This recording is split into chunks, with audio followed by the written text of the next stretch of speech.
10h, 11h30 avec Thomas Hill et votre invité ce matin, Thomas. Oui, je reçois ce matin la journaliste présentatrice Adeline François. Vous avez fait partie des noms importants du mercato télé cette année, puisqu'après 8 années passées à la matinale de BFM TV, vous avez décidé donc de partir pour rejoindre la chaîne LCP Assemblée nationale. Est-ce que d'ailleurs votre décision de partir de BFM, elle a été prise avant celle de rejoindre LCP ?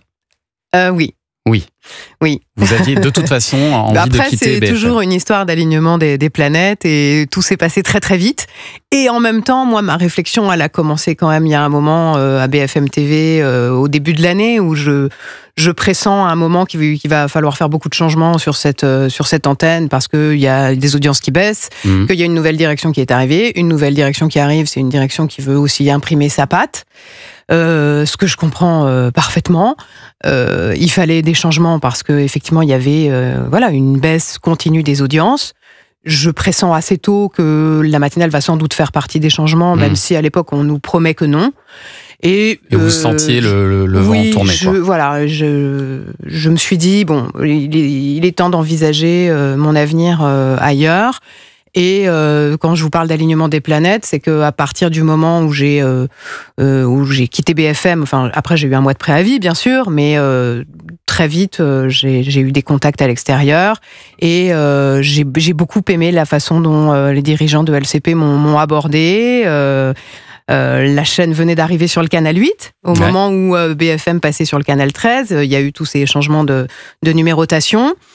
LCP sur le canal 8, les dirigeants de la chaîne avaient envie de donner un nouvel élan aussi à LCP, de se retrouver sur le canal 8, c'est pas rien, hein, on est dans les 10 premières chaînes, donc ils ont vu à la fin du mois de juin en plus que vraiment il se passait quelque chose au niveau des audiences.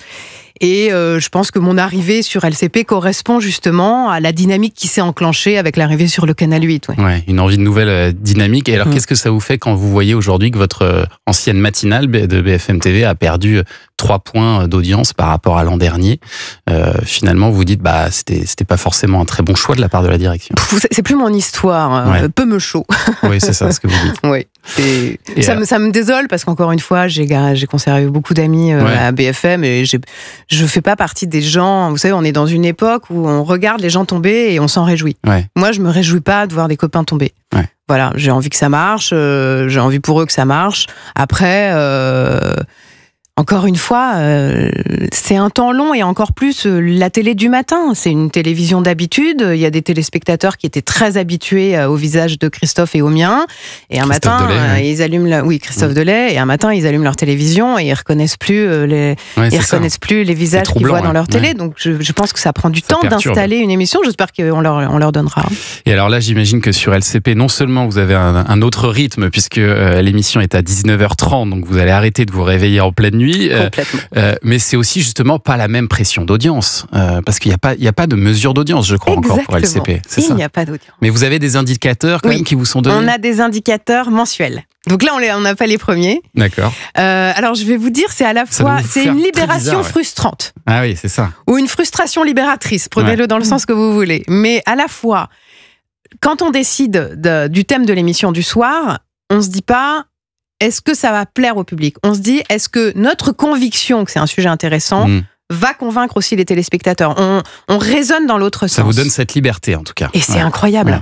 Mais en même temps, comme je l'ai déjà dit, personne ne fait de la radio pour ne pas être écouté, cher Thomas, cher Anissa, et personne ne fait de la télé pour ne pas être regardé. Oui. Donc, et on a envie de savoir si on a fait les bons choix de sujets.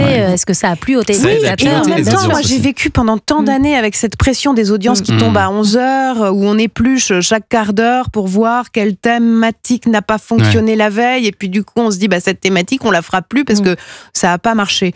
Là, on construit l'émission avec nos convictions, je suis pas seule, je suis très bien entourée dans cette émission, ma rédactrice en chef Servane Adron, la directrice de la rédaction, toute la rédac de LCP, il y a vraiment une co-construction qui est passionnante. Et alors vous avez lancé cette nouvelle émission qui s'appelle donc Chaque voix compte, le 9 septembre dernier, au lendemain du non-vote de confiance à François Bayrou.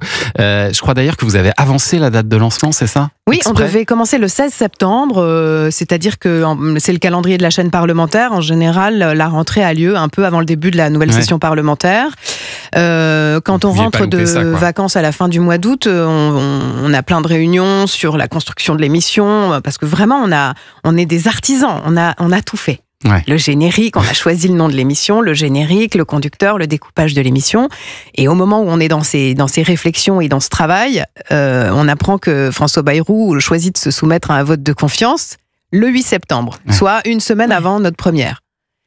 Là, et moi, je suis journaliste avant tout. Ouais, je me dis, non, ce train-là va passer sans nous. Il n'en est pas question. Donc, on a accéléré tous les process et on s'est mis en marche pour que l'émission soit lancée dès le 9 septembre. Et pour ma première, j'ai donc eu droit à la nomination de Sébastien Lecornu au milieu de l'émission. C'est pas mal pour juste se jeter dans le bain. Et alors, donc, c'est entre 19h30 et 20h30, au moment où il y a le plus de monde devant la télévision. Oui. Comment est-ce que vous espérez vous distinguer de tous les talks, de tous les rendez-vous d'infos qui vous font face à Adeline François tous les soirs? Bonne question. C'est compliqué, ça. Bien sûr que c'est compliqué. C'est compliqué aussi parce qu'on a 6 invités en plateau, donc il faut aussi les attirer vers nous. Vrai. On a un gros avantage géographique, c'est que LCP, c'est à l'Assemblée nationale. C'est donc vraiment dans l'Assemblée nationale, les studios. Oui, le plateau est sous l'hémicycle. Ah, donc le matin, vous allez au travail à l'Assemblée nationale? Oui. C'est ça. Ah oui. Ça, c'est la classe. Il y a pire comme bureau. Ouais. Ah, je vous confirme. Non, et puis moi, quand je suis arrivée, j'ai tout de suite demandé une visite intégrale. Ah bah oui. Parce qu'on connaît l'hémicycle, la salle des 4 colonnes, quand on est journaliste, on connaît moins la bibliothèque. Vraiment, enfin, venez un jour, je vous invite, je vous fais visiter la bibliothèque de l'Assemblée nationale, qui est un joyau. Ouais. Et donc, comment vous allez vous distinguer? Comment on va se distinguer? Par le décryptage Oui, on a choisi de découper l'émission en 2 parties, avec une première partie de décryptage et une deuxième partie de débat politique. Nous, la façon dont on se démarque, c'est le temps long. C'est-à-dire que dans la première partie, on va consacrer 40 minutes à un thème. C'est-à-dire, hier, pendant 40 minutes, on a parlé des psychologues de l'éducation nationale. Quelque chose que vous ne pouviez pas du tout faire sur BFM, par exemple. Et c'est là où moi je revis aussi, c'est s'installer dans un temps long où à aucun moment on me dit attention, il te reste 1 minute avant la pub. Non. Ce qu'on est en train de me dire dans l'oreille. Voilà. Et c'est vrai qu'en plus, vous avez la chance d'être à l'Assemblée nationale, vous le disiez, qui est devenu un peu le cœur de la vie politique française depuis la dissolution. C'est aussi ça qui vous a décidé dans votre réflexion, dans votre idée d'aller sur LCP? Je vais vous révéler un petit secret. On voulait appeler l'émission « C'est là que ça se passe ». C'est là que ça se passe, c'est pas faux. Voilà. On n'a pas pu parce qu'il se trouve que cette phrase est déposée.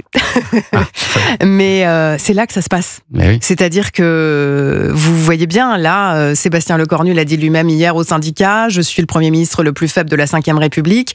Pourquoi? Parce que c'est au Parlement que ça se passe, parce qu'il n'y a pas de majorité, et donc tout peut arriver dans le mois qui vient. Ouais.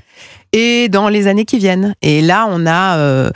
c'est aussi ce qui m'a fait choisir LCP. C'est qu'on a des échéances électorales qui arrivent, qui vont être passionnantes à vivre depuis l'Assemblée nationale. Et je vous dis, finalement, l'émission, elle s'appelle « Chaque voix compte ». On la lance le lendemain du vote de confiance où il lui a manqué quelques voix quand même. Ouais. Beaucoup même. Donc, franchement, j'ai l'impression d'être là où il faut que je sois. C'est là que ça se passe, donc sur LCP en direct du mardi au vendredi à 19h30. Le rendez-vous s'appelle Chaque voix compte. Merci beaucoup Adeline François d'être venue ce matin merci sur Europe 1. Merci Adeline. Et Culture Média, Thomas continue après les infos de 10h30 sur Europe 1. Oui, dans un instant, on sera avec l'humoriste Constance pour un spectacle qui arrive à nous faire rire.